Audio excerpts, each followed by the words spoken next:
Given the Islamic challenge, particularly, I think we are heading towards a civil war and perhaps another partition. Maybe we have 10, 15 years or whatever, something close, not very far from that. The only long-term solution is to, of course, address the how the Indian state and the constitution looks at Indian religions, Indian-born religions. Baul parampara has a definitive proximity with the Nath traditions of the lore, and perhaps it has inherited and it has continued the same tradition of Guru being the most important force. So those who are completely immersed in the tradition, only they would know because it's an oral tradition. However, the disadvantage of the oral tradition is because when the practitioners are not writing anything about their own tradition, then all sorts of people will come and project and posture themselves as the experts, and they start writing their own fiction about ancient traditions such as this. So that is what has happened. Our primary work at Sanatan Siddhashram is to present the essential, the spiritual and the yogic aspect of Baul.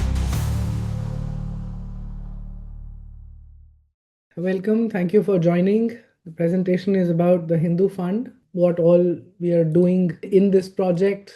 We will add all the new people who have joined to our main WhatsApp group. So it's a way for us to keep you all engaged and hopefully take you from your journey of finding out what this is about to actually becoming a donor and then growing and becoming part of the Hindu Fund in more and more meaningful ways. Like always, we have one if you like a grantee who's always presenting about the work they are doing and perhaps how the fund helped them and so on and so forth. Today it is Ramachandraji from Parvati Ma's ashram in Bengal, and maybe he can talk about the work the ashram does and why is it civilizationally important as part of what we call spiritual infrastructure, if you like. Okay, I'll carry on with the presentation, move forward to the next slides. So I always start with Osho's words, some of the most beautiful words to describe Bharat. Bharat कोई भूखंड नहीं है, न कोई राजनीतिक इकाई, न ऐतिहासिक तथ्यों का कोई टुकड़ा, न धन न पद न प्रतिष्ठा की पागल दौड़. भारत एक अभीप्सा है, एक प्यास सत्य को पा लेने की. What he's basically saying is that this is not only a piece of geography or political entity. So Bharat has been truncated, one third we lost, which clearly cannot be called Bharat anymore, even though it is geographically the land of Bharat, but the values that those pre-partition Indians practice now is alien to the values that Indians of India of this Bharat practice, and which is why it is an alien land in some ways, except that it has a sacred geography, lingering sacred geography, which is pretty much destroyed. The sacredness of this geography comes from Hinduism and all Indian-born religions and philosophies that give it this sacredness. This we have to establish and understand clearly. So an India which is 100% Muslim or 100% Christian or whatever, or 80%, is not an India anymore. Exactly how I explained that Pakistan and Bangladesh or Afghanistan are literally hardly India at this point in time. And even in what is left of us, what is India at this point in time for the last 75 plus odd years, the majority is constantly feeling under attack and threat, and more so as time passes by. And the reason for that is the Indian state and the constitution, which defines the Indian state, accords equal status to all religions, irrespective of their practices, values, and outcomes that they deliver in society. If we just inspect some Indic values, all Indian religions, including tribal religions, say like in Arunachal, Doni Polo, see divinity in all creation, including in Eastern religions. If you see Tao in China, it also sees divinity in all creation.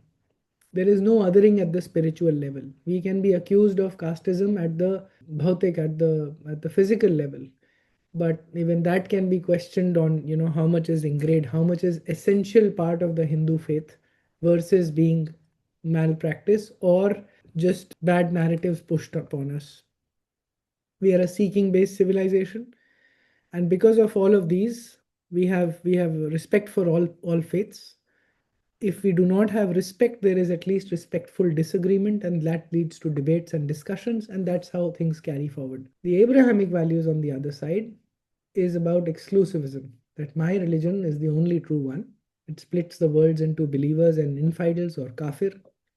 There is a finality of scripture which which cannot go without question, which has to go without question. And for this reason, it's also missionary and want to convert all populations of the world. These are not equal by any stretch of imagination. We've seen what has happened to Africa. It's basically a split between Islam and Christianity. These little red lines that you see are, actually not that much of a landmass also. So strong is the Christian belief of good people not going to hell that they had to baptize Gandhi posthumously in 1996 so that he could perhaps enter heaven, and so that they could continue to eulogize him on how great a man he was. Otherwise, ये विरोधाभास handle नहीं होता. And no less than Rabindranath Tagore actually said this, and I quote: "There are two religions on earth which have distinct enmity against all religions. These are Christianity and Islam. They are not just satisfied with observing their own religions, but are determined to destroy all other religions." So I keep asking this question wherever I hear a lot of nice secularism, that if 80% Indians become Muslim, will India remain? Will India, with the values that it practices, will it remain? The answer obviously is no, and I hope you all agree with me. That's perhaps why you are here, but I do want to establish some of these things properly. While we talk about Sarv Dharm Sambhav, Popular Front of India is clear about having an Islamic rule in India. In fact, after these bomb blasts, just yesterday, there is some woman from Kashmir or somewhere, Arifa or Arfa, who's being quoted widely about her clarity that we want a Khilafat established in India. And until we have that, we only have to buy time and work with democracy. This democracy business is not for us to follow. This is mainstream Muslim view at this point in time that lives in India everywhere where there are Muslim populations. And while they're working for 2047 towards an Islamic rule in India, we are working for Viksit Bharat. Here is a Maulvi. I want you to listen to this so that we are clear. We have to make our education system independent of this secularism, Islamization of knowledge. So we want to Islamize all sciences, whether it's biology or physics or medical science, and then you go to community and then society and to country. And that's how the entire nation is reformed. First move that I will do, I will abolish the constitution and I will establish the only logical and rational constitution, which is the Quran and the Sunnah of Rasulullah sallallahu alaihi wasallam. That will be my first move. This is a Maulvi. He's based out of Chicago. This speech or whatever he's giving in Chicago. He's from Deoband, which is just 100 kilometers from Delhi. And Deoband is the intellectual fountainhead of the Afghanistan Taliban, by the way, for people who may not be familiar.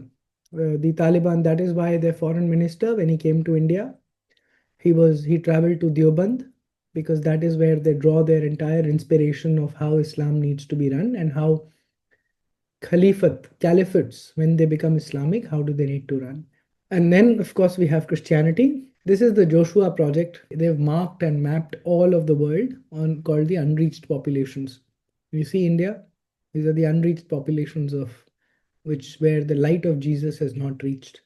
They have the Bible in 1400 recorded in voice in 1400 dialects to address Indian populations. Around Amritsar, and this is the grief of a Sikh, that within 25 kilometers of the Golden Temple, there is massive conversion. It is so massive that it is estimated about 23% of Amritsar district is Christian now. Turban-wearing Christians who actually sing Hallelujah and convert other Sikhs to Christianity is not an uncommon sight. There are actually pastors who wear turbans. Down south, there is George Ponaiya, who actually says that we wear shoes, or he wears shoes so that Bharat Mata should not contaminate his feet. And this is the same man Rahul Gandhi met and got lectured on how Jesus is the real God, and of course everybody else is wrong. And during Rahul Gandhi's Bharat Jodo Yatra. In general, our temples are not in our control. Temple wealth goes for secular causes very frequently. Even if they, like the TTD runs a college in Delhi, there is hardly anything about Tirupati there except one photo hanging. Everything else is not, is basically pretty secular about the entire education or how the college runs and so on and so forth. Barring the photo of Tirupati, there's probably nothing recognizable with Venkateshwara in the Venkateshwara College and South Campus in Delhi University, for example. Then there are global issues like Islamophobia. Then we fight for Hindu phobia also. And our foreign ministry has actually gone on record and said that this also needs to be tackled. Of course, we are waking up, now when there is an entire international day to combat Islamophobia on March 15th, which the UN has instituted. There's a special envoy that they've. So now we are trying to catch up. Then, there are people in Europe and US who are trying to fight for the right to display the swastika, for example, and things. So there are many battles that we keep fighting. This one is another one.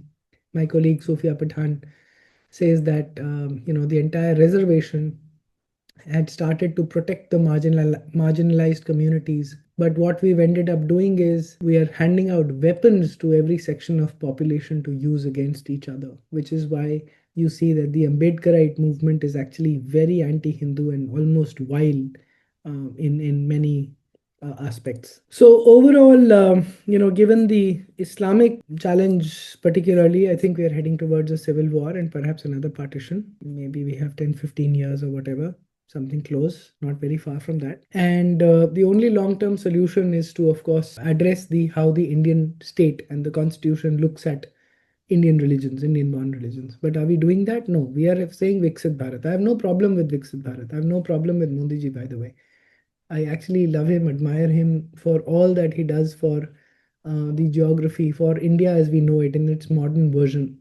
But I do not believe much is being done by Modi ji or any government currently anywhere for for the civilization. So there is a distinction between Bharat and the Hindu Indian civilization. Yes, Bharat sort of is a token word. It's really calling India Bharat is tokenism, honestly. It's not anything more than that, to represent the civilization. So I have a few questions. Will stone pelting on Ram Navami Shobha Yatras stop in 2047? Will the Muslims not, put 14-year-old kids, in the front line of throwing stones? Will Christianity stop soul harvesting in all over India from Punjab to Tamil Nadu to Telangana? Will we have a free, fast delivery of justice where 5 million cases are not pending, for instance? Will we relook at how justice should be delivered? Will we have a fearless society? Will the Indian state defend freedom of speech, tooth and nail? For example, can I criticize Muhammad and allow and still have my head on my shoulders, or no? Just as I have my head on my shoulders by criticizing Ram freely and burning the Manusmriti and so on and so forth. My view of words that I like to use is a state that protects, preserves, promotes homegrown knowledge systems, traditions, cultures, and values. This in different words, people call this Ram Rajya, Hindu Rajya, Hindu Rashtra, Dharma Rashtra, Dharma Rajya, whatever. So I'd like to call it a Dharma Rajya, and that is what one works towards for 2047. In the interim, while we fight the long-term battle, there are many Hindus, thousands and thousands of them, who are fighting to keep our civilization, reclaim it, keep it alive, keep it thriving, and so on and so forth. The smaller interim solutions that people are working on here are some examples. It's Mohit Bharadwaj on the left, the man with the cow along in between the kids. He was a techie.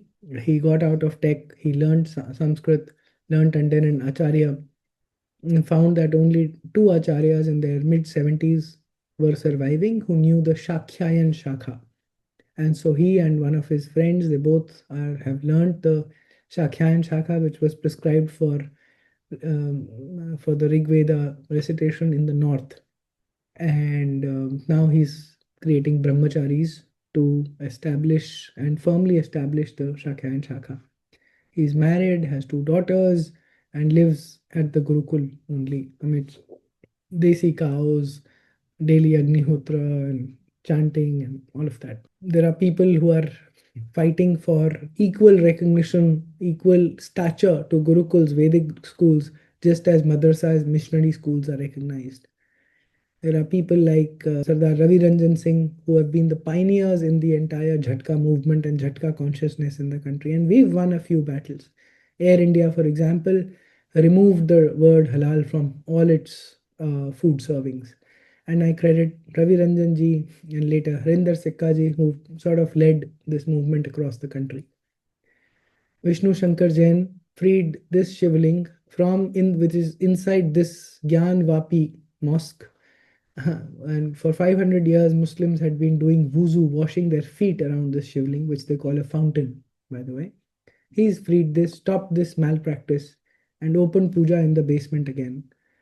This is, of course, Vishnu Shankar Jain, and he's a protege of his father who's fought for Hindu cases for 40 years since the late 80s. There are people, like I'd shared earlier, who are fighting Hindu phobia, swastik. So we've won some battles here as well.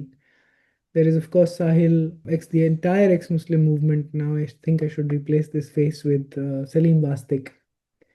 But they are tremendous people who've done great service to calling out Islam. So Sitaram Goelji used to write that you have to appeal to the manavta, the humanism of the Indian Muslim as one of the solutions to solve for the Islamic problem in India. And people like Sahil and the entire ex-Muslim movement who are coming on YouTube and making videos and calling Islam out are just extremely brave people, extremely brave. There are people like Vimal, who has been documenting temples broken by Tipu Sultan and Hyder Ali, and later in 1921 during the Mopla genocide. Murtis are found in temple wells, dug, filled with garbage, and he finds temples in this state and turns them into this state over 2-3 years. He has 16 projects, the 16th project going on right now. There is Nupur J. Sharma and Rahul Roshan, who built, the most highest journalist, the platform with highest journalistic standards for documenting hate crimes against Hindus. Everybody keeps talking about hate crimes against Muslims with little evidence very frequently, or hate crime against Christians, and so on and so forth. Fantastic, an entire toolkit based machinery runs to push this narrative, but Hindus do not have it. All we do is tweet.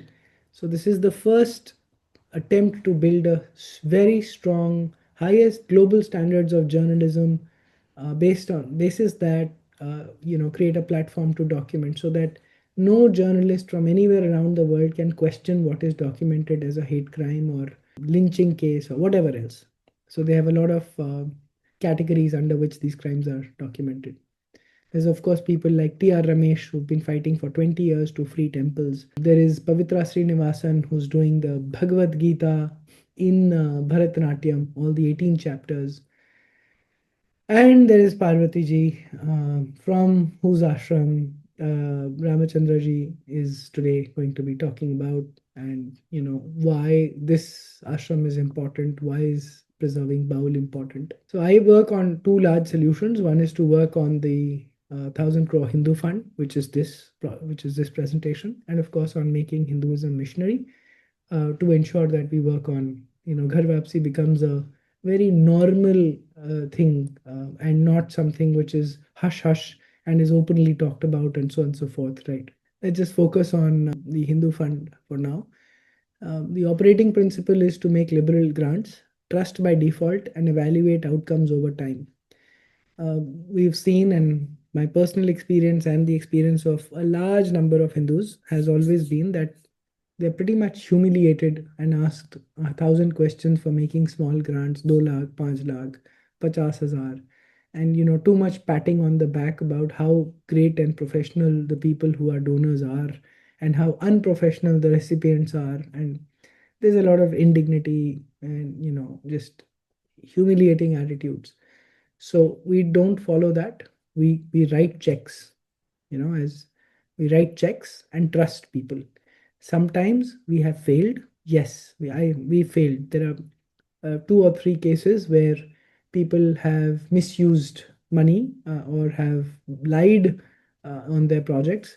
It's a very small percentage. We've now funded over 120, 130 organizations, and 3 cases is too small to worry about. That is the attitude with which I think we have to build this institution called the Hindu Fund. What are we after at this point in time? We are after raising an endowment fund for legal work for about 25 crores for manuscripts and inscription, for building spiritual infrastructure. And so, building and supporting gurukulas, new ashrams such as the Baul ashram, and manuscripts and inscription is work that is being done, had been done by the National Manuscript Mission. Pretty poor outcomes with hundreds of crores of rupees spent. Now we have the Gyan Bharatam mission, renamed Gyan Bharatam mission. Personally, I don't have much hope of how that is going to go. And its budgets are also about 400 600 crores or something. But anyways, we formed an organization called the Manuscripts and Inscription Digitization Foundation, and when we support many more people who are scanning incredible documents. For example, Chetan Pandey, as we speak, has started scanning the Royal Library in Nepal, and it's a project which will last about a year or so. And for example, just that project we funded for about 12 lakhs, which was what he needed.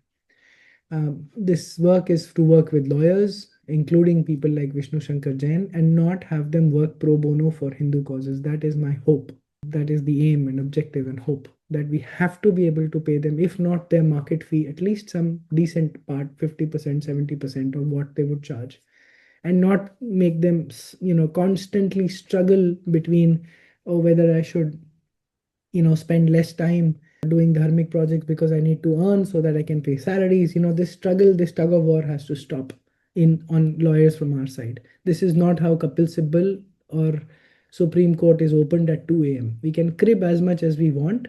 That happens only because Kapil Sibal is damn well funded by the Muslim side. So we have to learn, we have to understand that only Artha changes everything. I've sort of talked what are some of the cases that we are fighting. Say with Vishnu Bhai right now is going after the FCRA. Of course, there's a ton of temples, Sambhal, Kashi, Krishna Janmabhoomi, Bhodshala, where he's fighting cases. There are some tactical cases in Delhi, Mumbai, Chennai. There's a case against string temples which has been which we are pushing for from Saryu Trust. This is the manuscripts and inscription. We are, for example, the first 12 months we started on 31st July is Epigraphia Indica and Epigraphia Karnataka, where that is going to be digitally available for the first time since 1896, when these books were published by the British. The Indian state in how many 130 years has not done. We don't have digital searchable Unicode platform for Epigraphia Indica and Karnataka. These are inscriptions, invaluable inscriptions. Similarly, there are other projects in Nilkanthya Mahabharat. We hope to have an archive.org which is hosted in India, where all the content is here. We hope to do this so that AI models can be trained using content that we have. Otherwise, you can imagine how Grokipedia or Encyclopedia Galactica, as Elon Musk wants to call it, will look like if we do not have our knowledge online. And nothing is available online. There are barely 75,000 manuscripts which are supposedly searchable by under the National Manuscript Mission. That's pathetic. We have crores and crores of manuscripts and inscriptions. Slightly dated data, but we've done much more than the 18.5 crores. This is about 120, 130 organizations. We probably are at about 3 crores annually, which is recurring donations. There are a lot of people, credible names on the board. So this is not only, say, me or 1 or 2 people, but a fair number of, from Swamis to army officers to scholars to Infinity Foundations, Uttaradhikari to Mohandas Pai family, some of the best lawyers in the country. They're sort of on the governing council. And I want to conclude this before I hand over to Ramachandraji, that only Artha will protect Dharma. We have to get that. And liberal grants and donations. We don't have the luxury of asking 10,000 questions for giving 10,000 rupees. So the second part is about making Hinduism missionary, but I'm not going to go there. There is talks of mine on SangamTalks. You can look them up. Perfect 25 minutes. Ramchandraji, over to you. Namaste. We invoke Guru's presence as part of the Baul is a Guru parampara, Guru Shishya parampara, Guru centric parampara. It's a Guru yoga essentially. Bharat has very diverse ancient traditions, and there are some traditions which are very primarily yogic traditions where Guru takes the central seat uh, of primacy, if one were to say that. You would find this even in many Nath traditions, where Guru becomes the central force and the most inspiring power. And Baul Parampara has a definitive proximity with the Nath traditions of the lore, and perhaps it has inherited and it has continued the same tradition of Guru being the most important force. So we wish everybody Joy Guru. That is how we wish everyone. Firstly, I really appreciate and I was paying very close attention to Rahul Dewan sharing this presentation. I have heard this before, and because he has been so dedicated in bringing these perspectives to the fore. And today, I think there are some more new members whom I had also invited so that they can join and get perspective on this wonderful initiative of Hindu Fund. First things first, there are many talkers. Then there is also off and on now there is increasing amount of encouragement one would get if somebody is walking the path of Dharma and wants to contribute to the civilizational core. But people coming forward and tangibly and materially supporting initiatives which are very essential in sustaining dharmic practices to the troublesome futures that are unfolding. You know, in that, and I must also admit my limitations in my exposure with the diverse people within the emerging civilizational ecosystem. And I and our initiative was fortunate enough to discover and have had this connection with Rahul Dewan very early in our formative, years of the work itself. And that is because of yet another wonderful initiative, Brihat, which also is supported or had been supported by Rahulji substantially over the time. So we had some common friends there, and the founder Raghav Krishna felt that our work we should introduce to Rahulji, and then Rahulji paid a visit to our ashram. Probably, I think it's been already 2 years, a little more than that.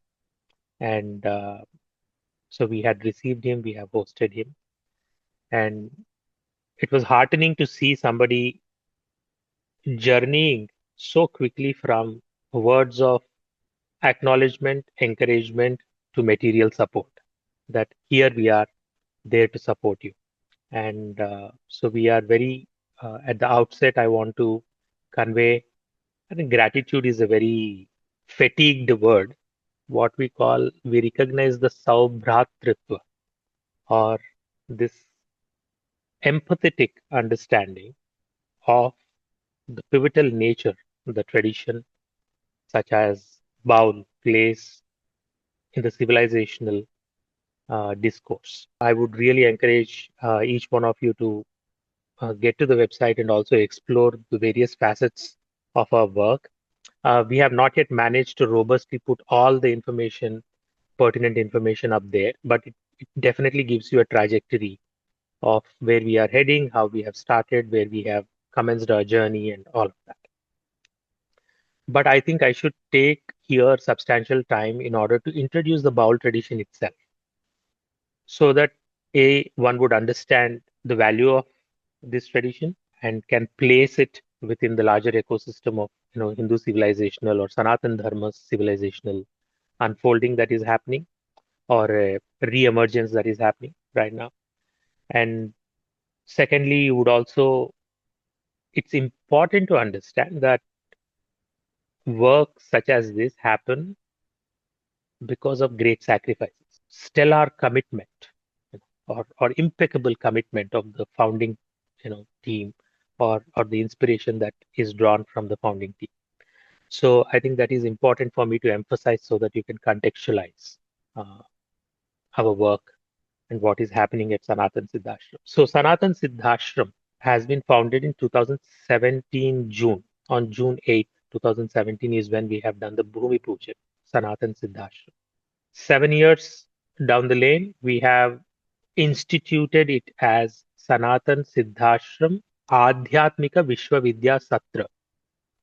So Satra is the word that is used more as kshetra or chhatra, that is been traditionally used as a shelter or coming together under one roof. In Bengal, satras have been used often as a reference to learning centers. There were many satras. Even British colonial research works would document extensively about the satras. And I think to some extent, Dharampalji's work has also brought forth emphasis on them and how they played an important role in disseminating education in the traditional Indian context. So this was a 7 year traversing of this journey, and in fact, I must thank again Rahulji, who had played an important role in giving some of the strategic inputs in terms of how to institutionalize, how to structure, how to organize in the emerging times. So we have that. And however, we had an existing trust based on, through which we had done the initial work.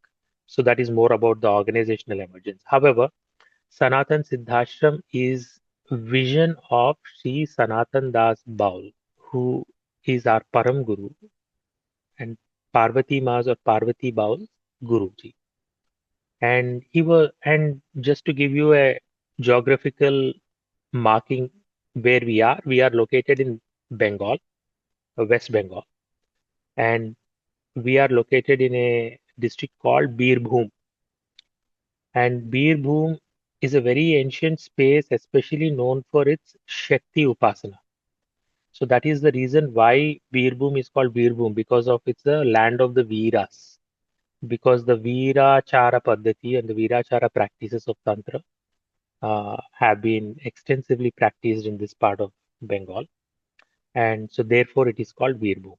This land also had phenomenal imprint of the Vaishnavism that has especially emerged as Gaudiya Vaishnavism after Sri Chaitanya Mahaprabhu's advent and brought forth an emergence of a new wave of devotion and bhakti. So that is how within Sri Chaitanya Mahaprabhu's fold. So now I'm going a bit into history and contextualizing the Baul tradition, where it emerges from.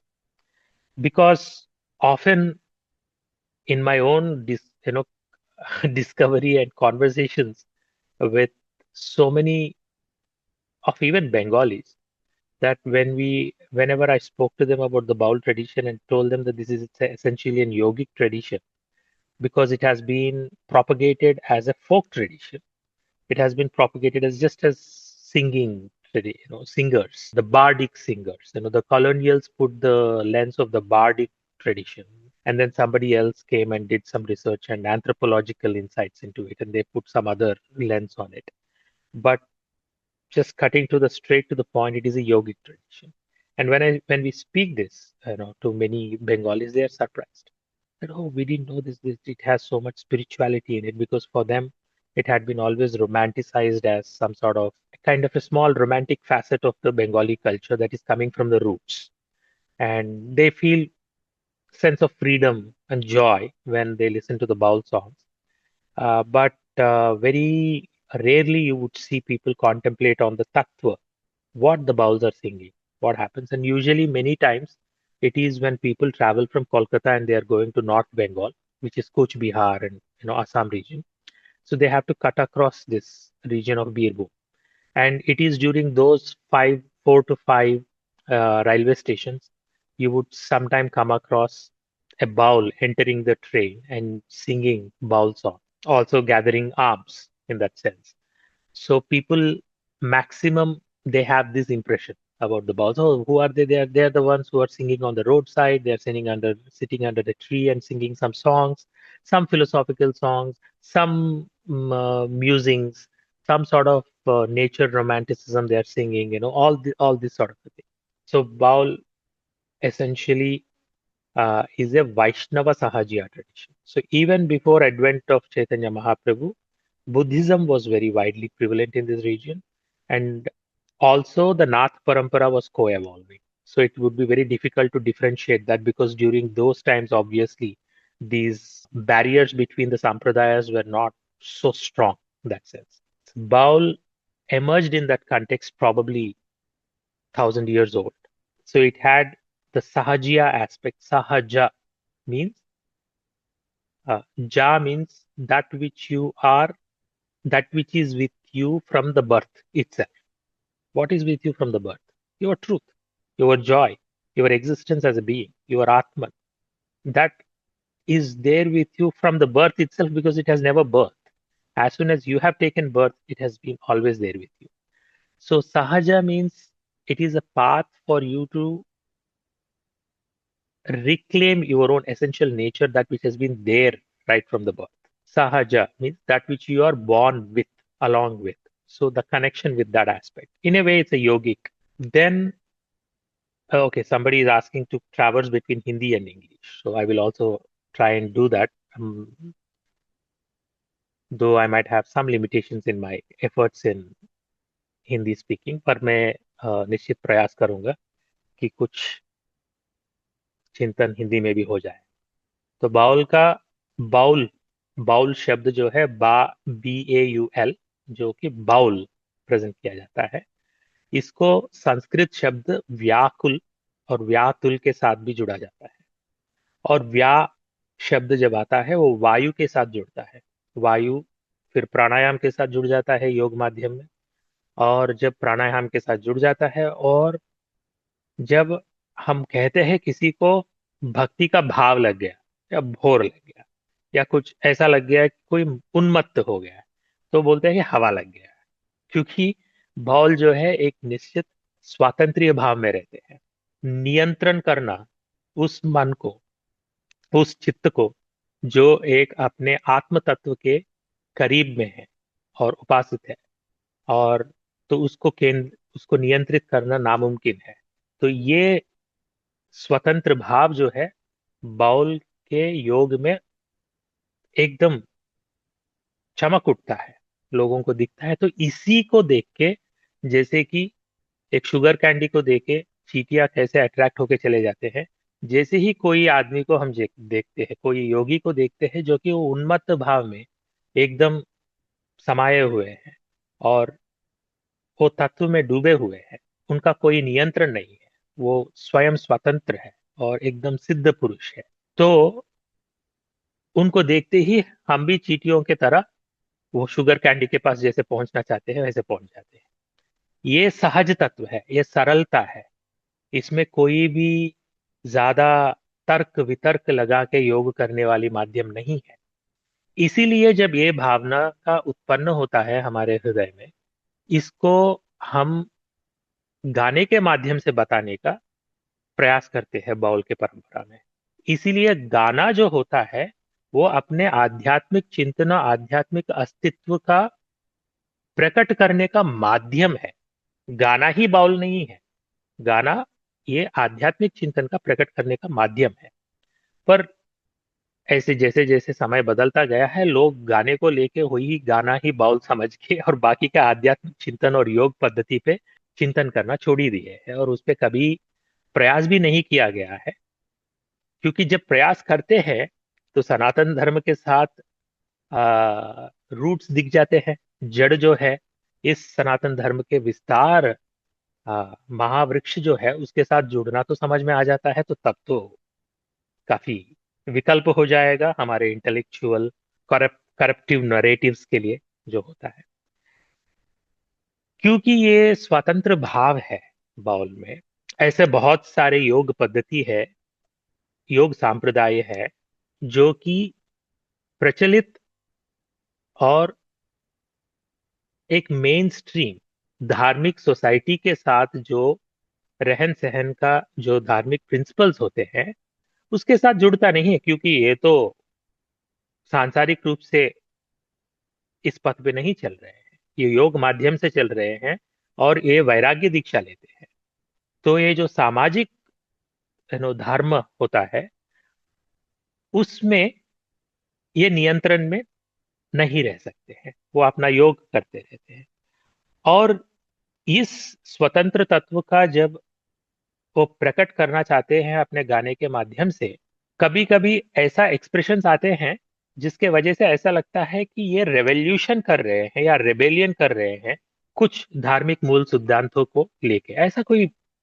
पर ये काफी सारी चीज जो है ये बात में मनगढ़ंत और भी गहरा बनाया गया है।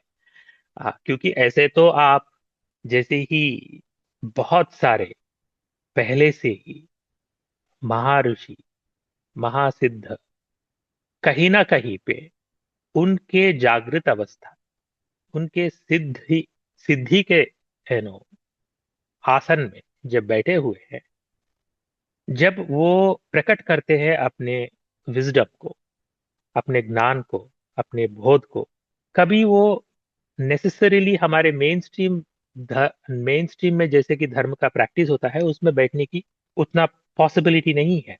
तो इसका मतलब ये नहीं कि वो बिल्कुल धर्म के खिलाफ है। तो पर ऐसा एक परसेप्शन या मिसपरसेप्शन ग्रेजुअली क्रिएट हुआ है इस चीज को लेके।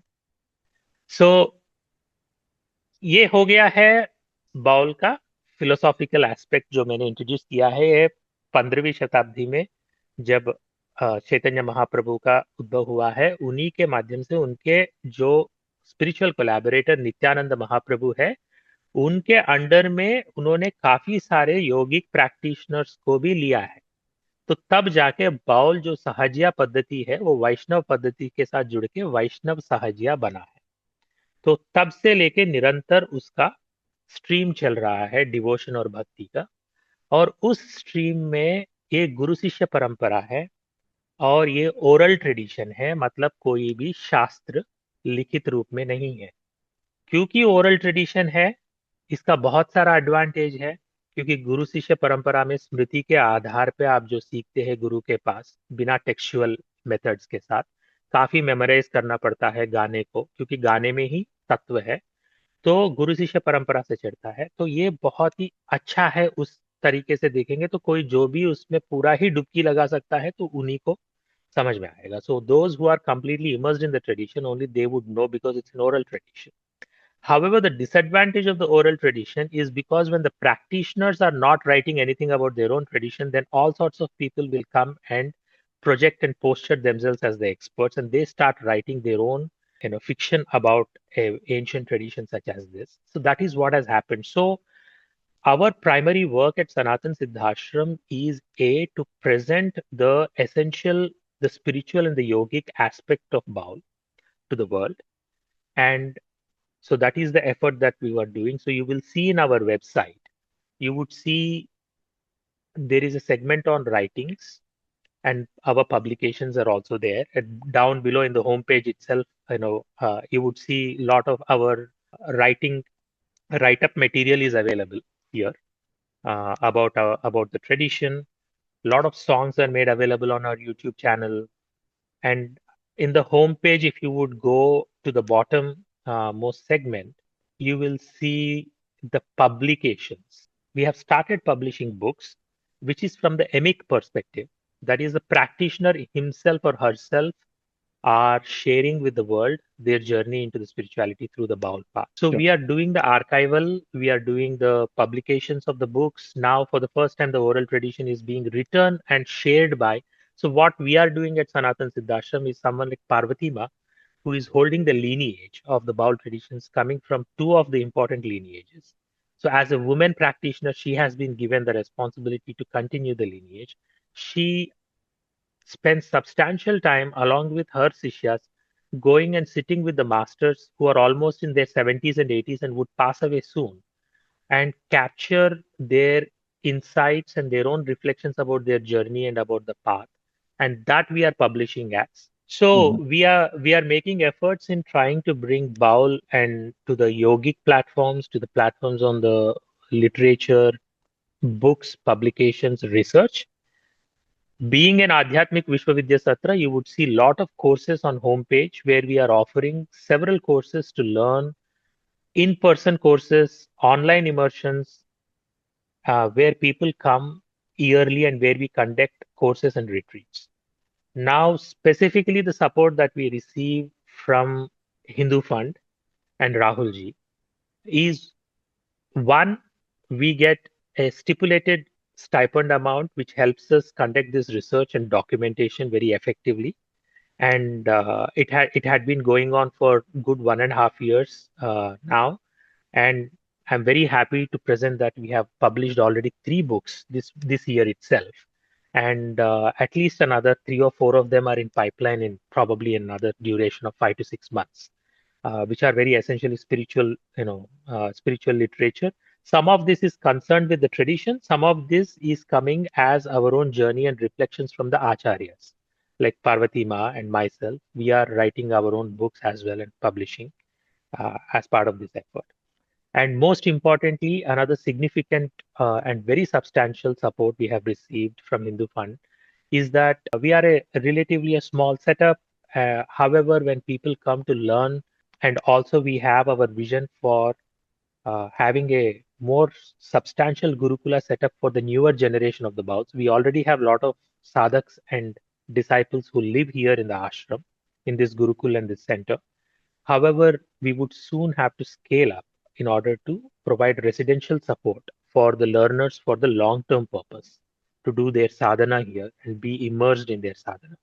So we have Vidyarthi Shreyo Dham is the infrastructure project, which is already ongoing and for which we receive substantial support from Hindu Fund, Hindu Fund, and we are proceeding on that. So I think this kind of succinctly puts, gives insight into our work. A lot of people here in these session ask that such large money, 25 crores corpus to begin with and all, is beyond reach of most people who join here. Of course, understand that we are actually going after HNIs to create that. But what I'm hoping is that we get to our this 2.53 crores recurring, and how that is going to be achieved is by monthly contributions. So there are these categories that we've made. Unfortunately, you can't add your own amount simply because Razorpay does not allow that. It is a subscription. You have to make packages and then allow people to sort of sign up for one of the package. So we can't make endless packages. So we made these 5 packages. So you could actually sign up with something recurring. I encourage, just as exactly as I did about 2012-13, because of my guru's inspiration, Sadhguru Jaggi Vasudev, I actually started contributing 7% of my personal salary and 7% of my business profits. So salary to Isha and business profits to Sarayu Trust, which is how SangamTalks and all these projects initially got funded. And of course, that tradition continues in far, far bigger rigor at this point in time. So I encourage putting aside some, say 5%, 7%, 2%, something of your income and approximate it to this, or put an NEFT based on, directly from your bank to the Hindu Fund. So that is actually how Dhan has to be done, and not based on our own whims. We are all greedy, including me. So once you set aside something, then it's gone. That's actually how to think about it. नमस्ते राहुल जी। अब मेरा एक प्रश्न ये था कि आपके PPT का और जितने भी प्रेजेंटेशंस होते थे उनका सेंट्रल आइडिया है कि हमें इस्लामिक एक्सट्रीमिज्म को टैकल करने के लिए घर वापसी करवानी पड़ेगी। जी। तो सॉरी टू से बट इसमें बाउल मूवमेंट इसको फंड करके हमें मतलब वो वाली घर वापसी में क्या योगदान मिल रहा है? मैं नहीं बोलूंगा कि ये आप बंद कर दो, कोई बट प्रॉब्लम नहीं है, मगर हिंदू फंड केवल घर वापसी के लिए नहीं है। मैं बाकी सब चीजें एस्टैब्लिश इसलिए कर रहा था कि हमारे ऊपर बहुत सारे संकट हैं, और मैंने अलग अलग तरह के प्रोजेक्ट्स दिखाए। मंदिरों का कंट्रोल नहीं है, तो अब वो घर वापसी करके मंदिरों का कंट्रोल तो वापस नहीं आएगा, उसके लिए लीगल जी बैटल्स लड़नी पड़ेंगी। सो प्रेजेंटेशन का अगर मेरा ज्यादा थ्रस्ट सिर्फ सिविल वॉर और उस सब की तरफ है, मैं केवल बताने की कोशिश कर रहा हूँ कि ये आपदा है हमारे ऊपर, और इसको केवल एक कि हम केवल घर वापसी करेंगे, बाकी सब हम कुछ काम नहीं करेंगे, ऐसा तो हो नहीं सकता। समझे आप?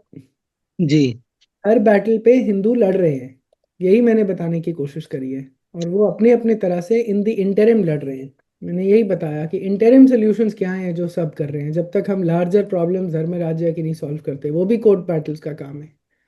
तब तक कोई गुरुकुल बना रहा है, कोई बाउल आश्रम बना रहा है, कोई काशी विश्वनाथ मंदिर को आज़ाद करवा रहा है, कोई मुस्लिमों को जगा रहा है, कोई छोटे मंदिर केरला में बना रहा है, और ये सब पैसे के लिए स्ट्रगल करते रह जाते हैं।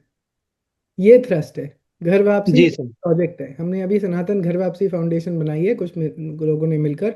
इसके बारे में भी अब साइट पे आना शुरू हो जाएगा, और तो वो उसको भी फंड करना है। सर मैं वही एक बार सोच रहा था कि इसमें घर मतलब आपके जितने भी फंड्स जो भी डोनीस हैं वो सारी अलग अलग मूवमेंट में तो है, बट घर वापसी का कोई सही से देखने वाला कौन सा मूवमेंट है, कहाँ पे आप फंड कर रहे हैं, उसका क्लियर आइडिया नहीं लग रहा था। बढ़िया क्वेश्चन, तो अगली बार से वो भी एड्रेस करेंगे। हमने सनातन घर वापसी फाउंडेशन बनाई है। May be it is a good idea कि अगली बार हम यहाँ वशिष्ठ जी को या किसी को लेकर आते हैं। मेरा एक क्वेश्चन था रामचंद्र जी से। उन्होंने जब बताया था बाउल के बारे में, तो जितना कि मैं सुना हूँ कि एक वैष्णवाइट ट्रेडिशन के अलावा एक तांत्रिक ट्रेडिशन भी इसमें आई थिंक एक एस्पेक्ट है प्रोसेसेस में। तो इसके बारे में अगर कुछ बताएं वो रामचंद्र जी। जी वो भी है। मैं हम मेरा ऑलरेडी वैष्णव सहजिया पे एक यूट्यूब लिंक है जिसमें मैंने इसमें बहुत डिटेलली बात किया है। शायद इस प्रस्ताव में यहाँ पे उतना गहरा जाना मुश्किल है, पर एक चीज बस इतना बता सकता हूँ, क्योंकि जैसा मेरा कहने का, जब मैं सहजिया मार्ग और बुद्धिज्म के साथ जो कनेक्शन हो सकता है, फिर उससे पहले शायद नाथ परंपरा के साथ जो कनेक्शन हो सकता है, जैसे कि सनातन बाबा बोलते थे, उनको जब बोल पूछा जाता था कि आदि बाउल कौन है, तो आदि बाउल शिव जी है, वो माना जाता है, जैसे कि आदि योगी है। जी तो सब सब ज्ञान परंपरा शिव जी के पास से ही प्रचलित होते हैं, तो यही माना जाता है यहाँ के योग पद्धति में जो बाउल बाउल का विस्तार हुआ है। और जैसे जैसे आगे बढ़ते गया, फिर वैष्णव का भक्ति मूवमेंट आ गया, तो वो इंटीग्रेट हो गया और वो अम्ब्रेला बन गया, वो बैनियन ट्री बन गया जिसके आधार पर चल रहा था। फिर उसमें तंत्रोक्त पद्धति तो पहले से ही सहजिया से आ चुका था।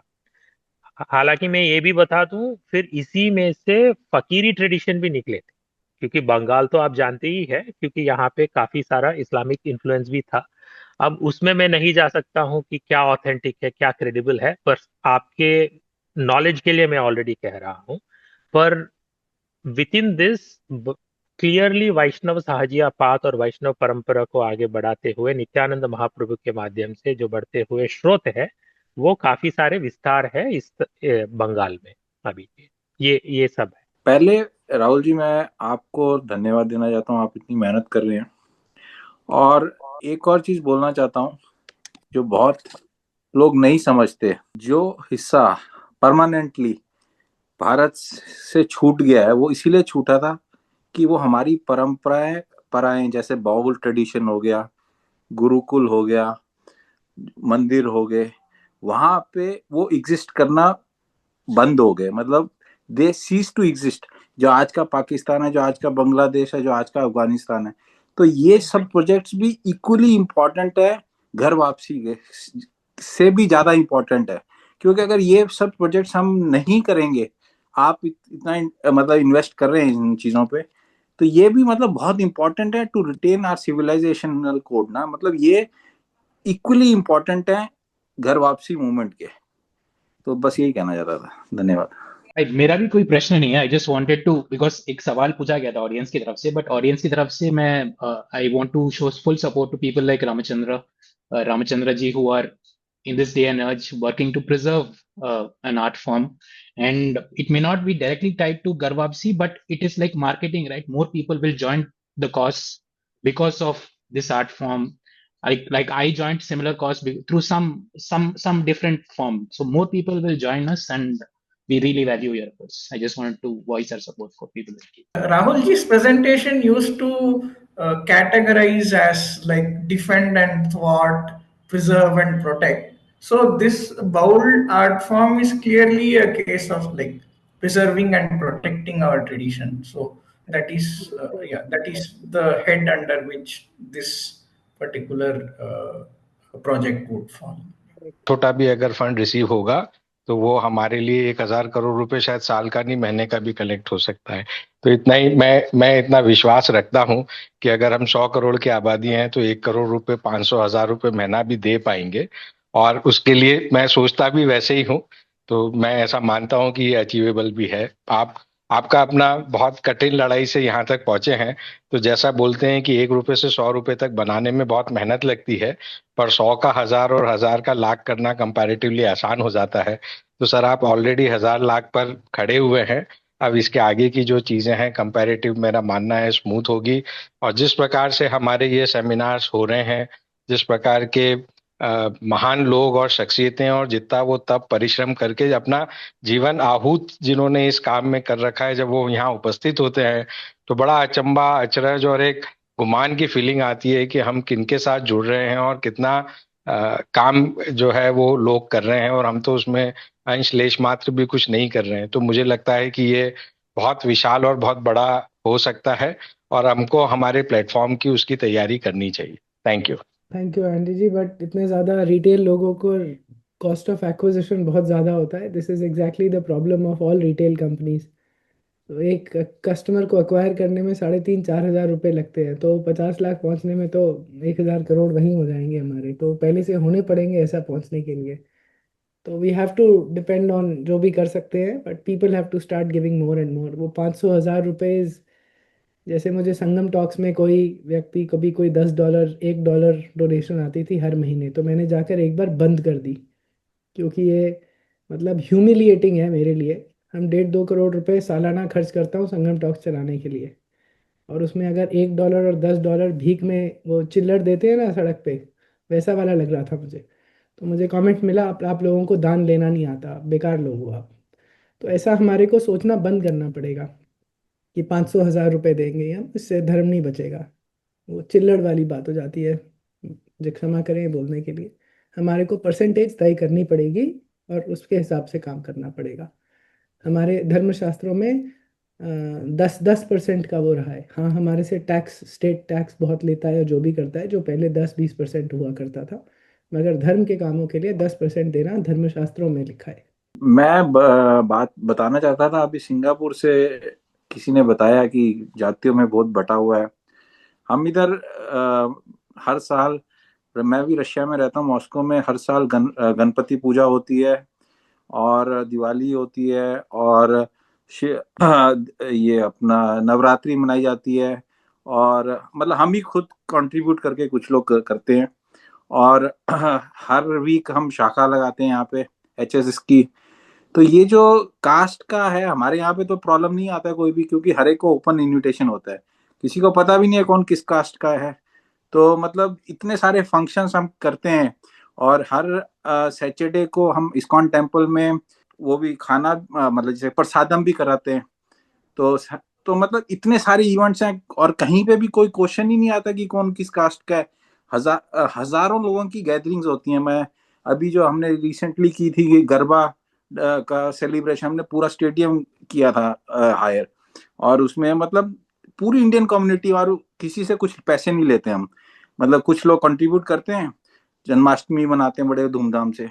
तो पता नहीं क्यों सिंगापुर में ऐसी प्रॉब्लम है, लेकिन अगर फेस्टिवल बनाने शुरू करेंगे और हर एक को ओपन इन्विटेशन होगा, और जैसे अभी बुलाया गया था, सिंगर्स बुलाए गए थे भारत से, तो भी सबको ओपन इन्विटेशन था, किसी को कोई भी भारत के हर कोने से था, आए हुए लोग थे। तो मतलब मेरे को इधर ऐसा मिला नहीं कहीं पे भी कोई प्रॉब्लम। नैरेटिव ज्यादा लगता है Chetan ji than reality on ground. Urbanisation के साथ कोई कास्ट वास्ट कहीं गांव में कहीं होती हो, मुझे तो समझ। और मैं एक रिक्वेस्ट करना चाहूंगा, अगर आपका इन्फिनिटी फाउंडेशन से भी बड़ा अच्छा लिंक है, तो उन्होंने कुछ क्या है कि क्वेश्चंस, जहां तक मैंने सुना है देखा है, उन्होंने आइडेंटिफाई किए हैं क्वेश्चंस जिसपे जनरली हिंदू बच्चों को सीधा का सीधा मतलब वॉल के अगेंस्ट खड़ा करते हैं ना, जैसे कास्ट हो गया, ये हो गया। उनके कुछ उन्होंने आंसर्स भी जो है पॉलेमिक आंसर्स, अपॉलिटिक आंसर्स भी फ्रेम किए हैं।